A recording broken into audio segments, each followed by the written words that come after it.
Section 1. You will hear a woman called Tanya talking to her friend called Simon, who lives abroad. Tanya is planning to visit Simon. First, you have some time to look at questions 1 to 4.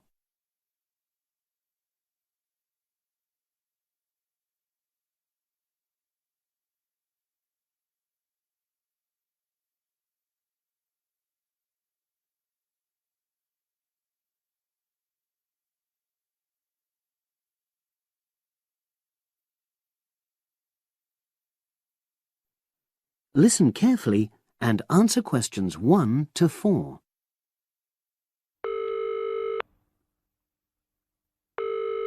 Hello? Hi, is that Tanya? Yes, Simon. Lovely to hear you. How are you? Very well, and we're so looking forward to seeing you. So am I. Now, I don't have a lot of time, I'm afraid, so I wanted to make sure we've got all your details. Have you confirmed your flights? Yes, I'm definitely coming on the 22nd of June. Excellent. Have you got your flight number? Not with me, I'm afraid, but I promise I'll email it. Let me make a note of all this.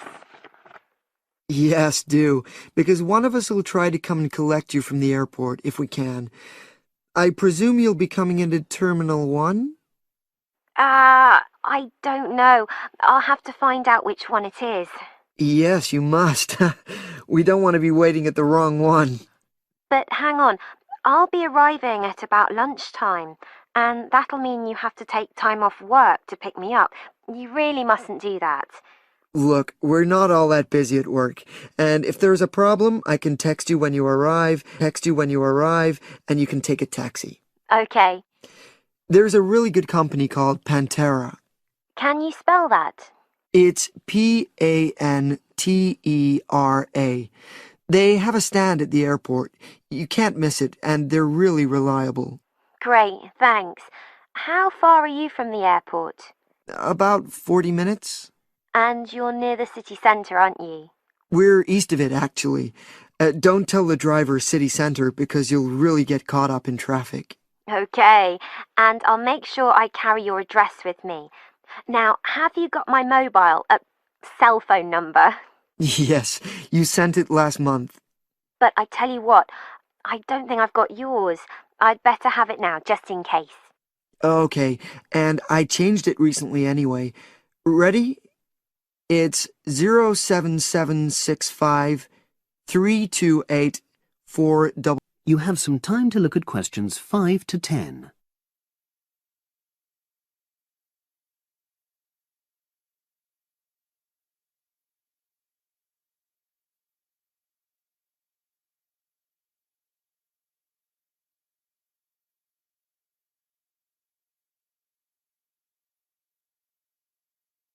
Now listen and answer questions 5 to 10. Thanks. Now, what should I pack? Well, all the usual, casual clothes mainly. Though you'd better bring an evening dress. We'll be having at least one fancy dinner in a hotel restaurant. Okay, now, when you're coming, unfortunately the weather is not going to be brilliant. I know, it's the rainy season. I'm bringing an umbrella. We have tons of those, so don't pack one. But pack a raincoat, a good one, 'cause we'll try and get out for plenty of hikes. Okay, sure. Sounds super. Just what I love. And I'd better remember to pack my sturdy walking shoes. Excellent idea. It's pretty rugged round here, so they have to be tough. I can imagine. I'm so looking forward to getting out. Oh, Simon, before I forget, you recommended I read a book about your area. Yeah. What was the name again? I'd like to read it to get an idea of the history, etc. It's called Mountain Lives, and it's... Hang on, I'm just writing it down. Okay? And it's by Rex Campbell. Great. I'll try and get hold of that. Well worth it. Now, the really important things are gifts. Oh, don't worry about that. Just bring yourself. I know. But I'd like to get something for your parents. What about Janice? I know she loves English tea. Oh, that's very kind, but she's not drinking so much of that these days. But she'd love some chocolate. You know her favorite. Oh, yes, that'd be nice. I'll do that. And Alec, is he still into racing? Ah, very much so. I was thinking of bringing a calendar, with horse racing pictures. What a good idea. He'd love that. Great. So that's about it, I think. Yes, I think so. So you'll send me your number again? That is the end of section 1. You now have half a minute to check your answers.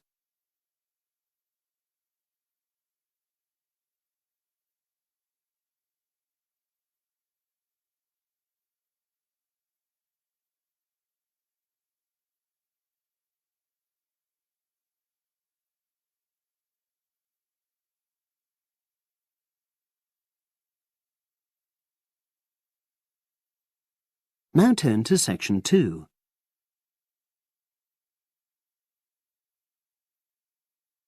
Section 2. You will hear a podcast on Camber's theme park. Now you have some time to look at questions 11 to 16.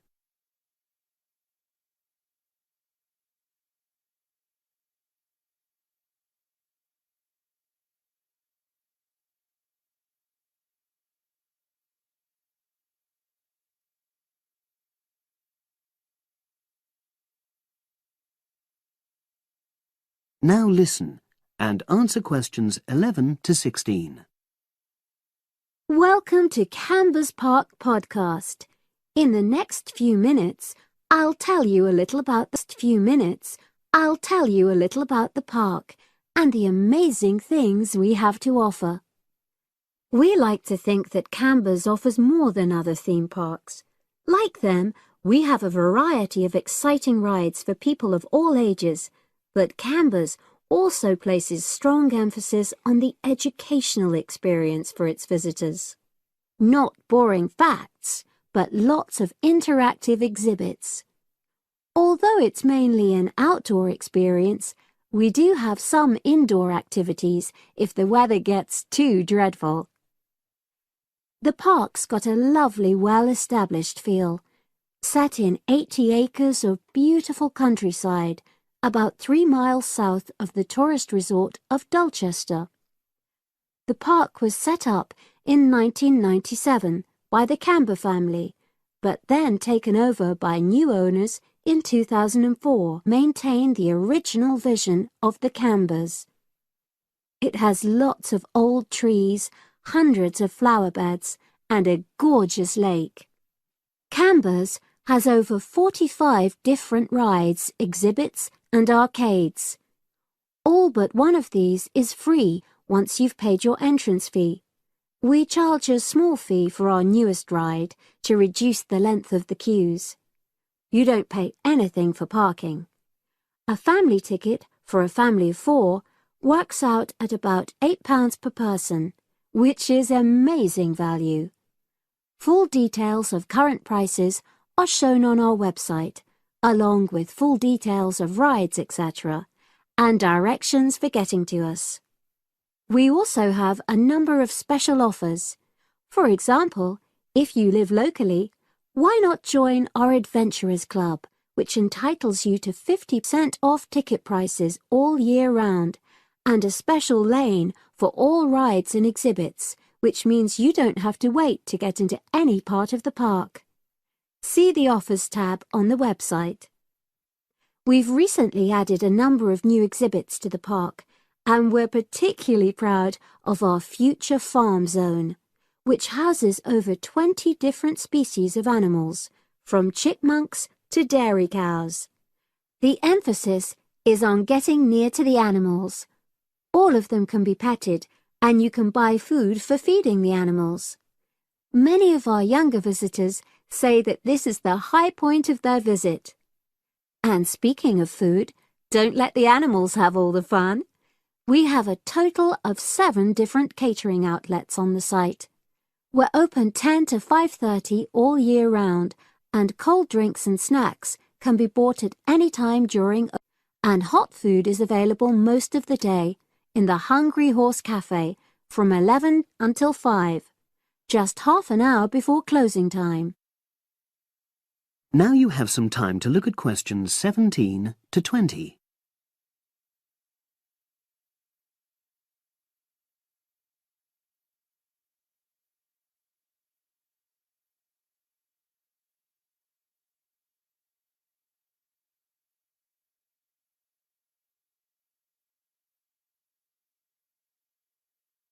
Now listen and answer questions 17 to 20.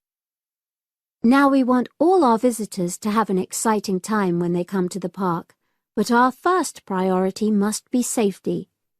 Parents and guardians know their children's behavior and capabilities, but here at the park, we have set certain conditions for each of the rides to ensure that all visitors get the maximum enjoyment out of the experience and feel secure at all times. There are 4 major rides at the park. Our newest ride is the River Adventure, which is designed to reproduce the experience of whitewater rafting.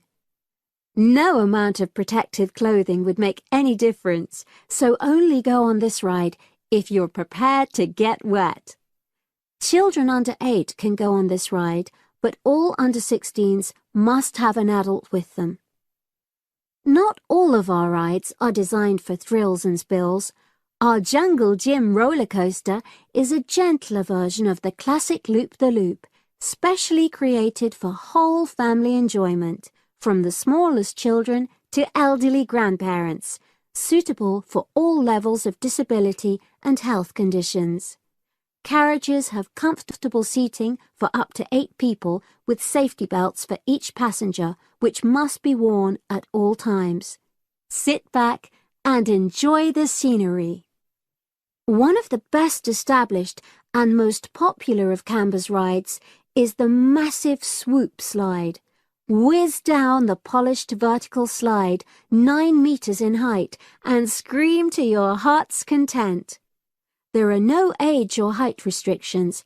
Be careful though, you must have on long trousers so you won't get any speed burns. And then there's the famous Zip Go-Kart Stadium with 16 karts, 8 for single drivers and 8 for kids preferring to ride along with mum, dad or carer. Take part in high-speed races in our specially designed Formula One style karts, but no bumping other karts, please. All riders must be above 1.2 meters because they have to be able to reach the pedals, even in the shared karts. Full details of all safety features are available on our website at www.camberspark.com. So come and make a day of it at Camber's Theme Park. That is the end of section 2. You now have half a minute to check your answers.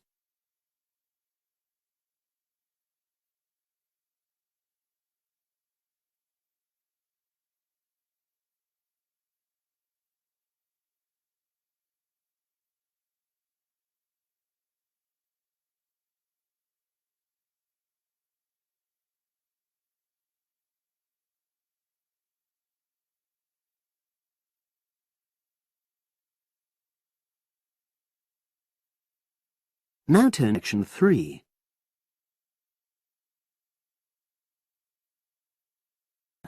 Section 3.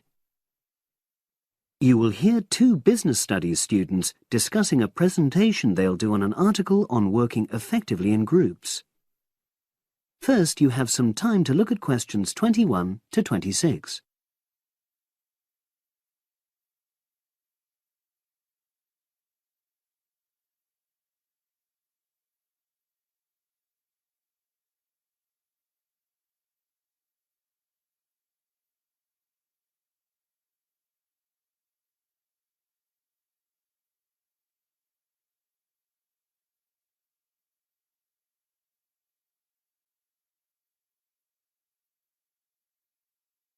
Now listen and answer questions 21 to 26.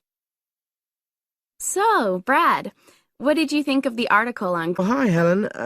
Yeah, it was pretty good, with helpful pieces of advice on how to make group work effective. I think we were lucky to be given such a straightforward text to present at the management skills seminar. Yeah. Actually, shall we discuss it now? Have you got time? Sure, it's only a 10-minute presentation, so we just need to explain and then give our views on the main points raised in the article. I'll jot down some notes. Right. So, there are 3 main sections. I suggest we start with listening. Yeah, effective listening in groups, because it's not something that's frequently covered on courses in our field. No, and we should say that in the presentation. Yeah, and also effective listening's pretty simple, you know. I don't think it's hard to learn. Well, people think it's easy, but in my experience, most of us tend to be very, very lazy listeners. Okay, I wouldn't argue with that. Something I do think we should emphasize is the power of the listener's posture, gestures, etc., in making speakers feel respected. Not that you're just waiting for them to finish before jumping in with your own ideas. Okay, right. The next section is on goal setting. Let's make sure we're clear what the article says on this. Yeah.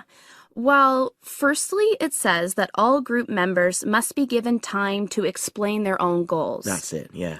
And then, did it say that the whole group should agree on common goals? That's a bit too strong. It's more that everyone's agendas should be equally acceptable. But it does say that goals have to be realistic, you know... Achievable within a particular time? You've got it. That's really what the article's saying. There isn't really any point in having ideals if group members know they won't come to anything within a reasonable period. So, I think a summary covering those points will be enough for that part of the presentation, don't you? Yep. Now, the last section is about conflict resolution. Actually, I thought it was the worst part of the article. Me too. I don't think it went into sufficient detail on the issue. Actually, I thought it devoted too much space to it, but that it was all rather boring, you know? It didn't mention some of the more radical theories. Absolutely. I found that really irritating. Right, and also I think it could have said more about conflict sometimes being healthy in groups. Absolutely.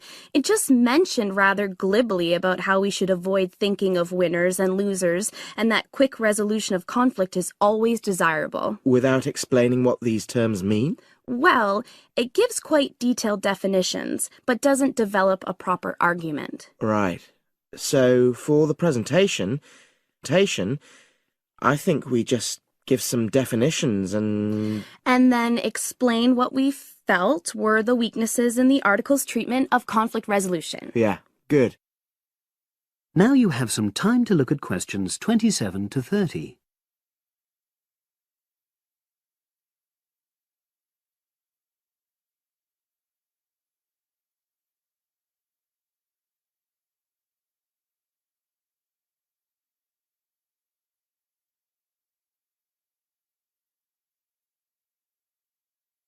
Now listen and answer questions 27 to 30. So, let's think about what we have to prepare for the actual presentation. Well, I suppose we'll use PowerPoint, but I'm hopeless at using it, especially if it has any visuals. I really have to look into doing a course on it because I know I'll need it in the future. Don't worry, I'll put it together when everything else is ready. That's a relief. But yes, do that later. Okay. Now, I heard the tutor saying we have to include some well-chosen quotations from the article. I'm not sure if we do. I'll email him to find out. No need, I can just have a look at the specs he gave us when he set the task. That'll be quicker. But the tutor definitely said we have to prepare a handout to go with the talk. I'm not really sure how we do that. Sarah did one last year. Who's she? She's doing the same option as me on marketing. I'll ask her advice on what to include. Great. So that just leaves the bibliography at the end. I suppose it'll mainly be articles. Yeah. So we'll just look on the web, and we can leave that till later. But we've been advised against that? Well, we could have a look through some journals in the library. I think we should start by looking through module handbooks. I think that'll give us some good leads. Yeah, you're probably right. So, Some good leads. yeah, you're probably right. So, that's all the topics. That is the end of section 3. You now have half a minute to check your answers.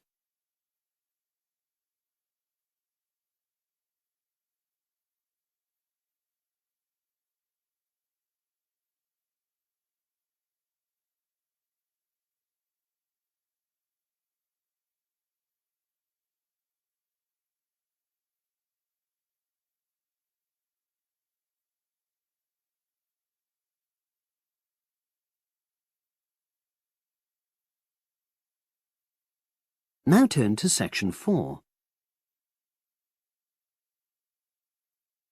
Section 4. You will hear a lecturer talking to a group of engineering students about the design of a greenhouse. Before you listen, you have some...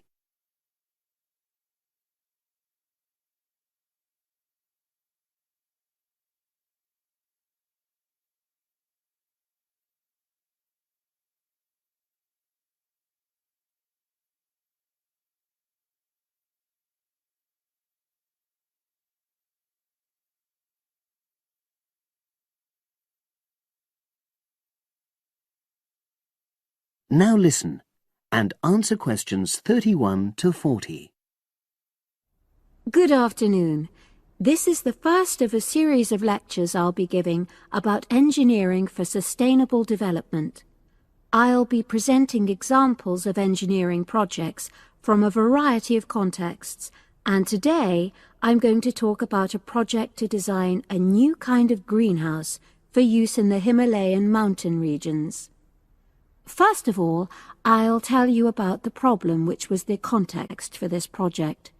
In the Himalayan mountains, fresh vegetables and other crops can only be grown outside for about 90 days during the summer, because the altitude of the region is around 3,500 meters, and because the rainfall is so low.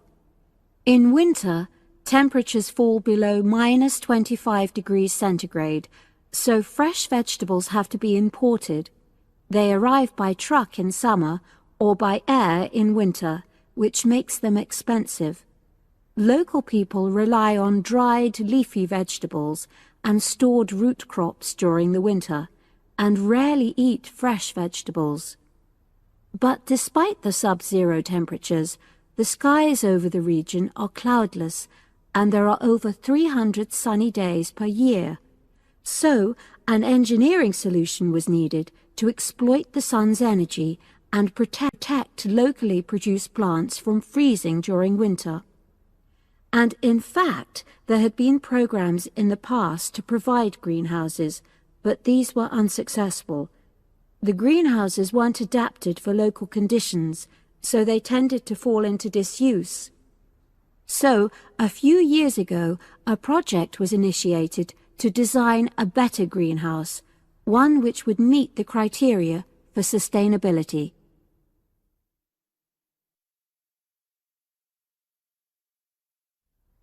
So, what are the criteria for sustainability?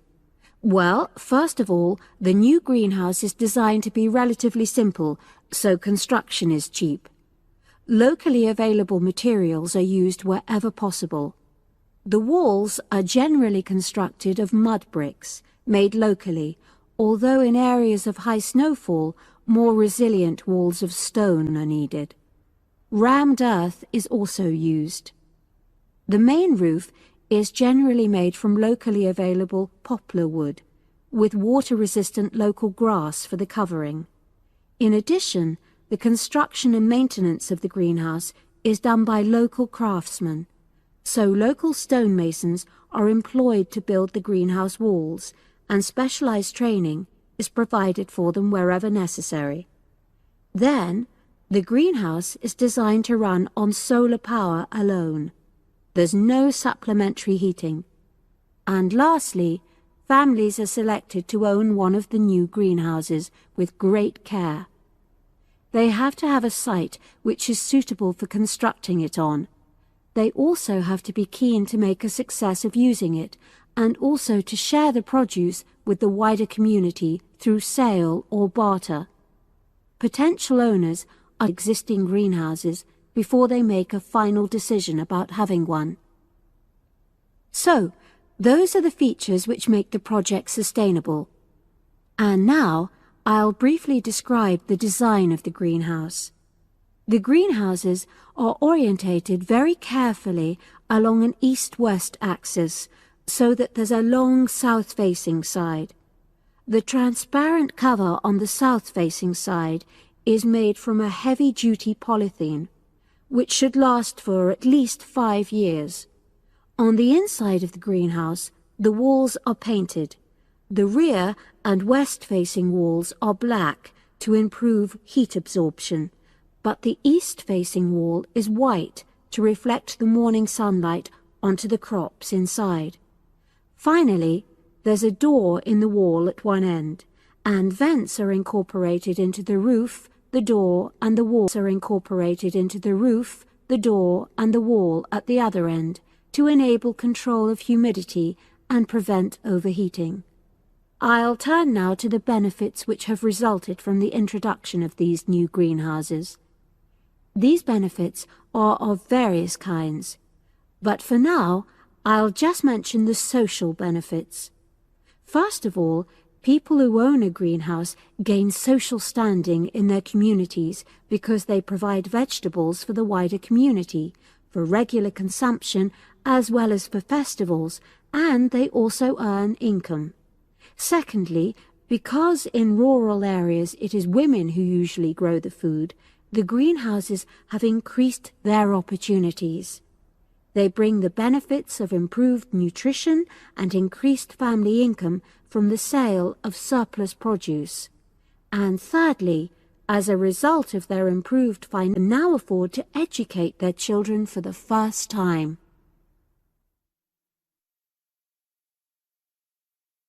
That is the end of section 4. You now have half a minute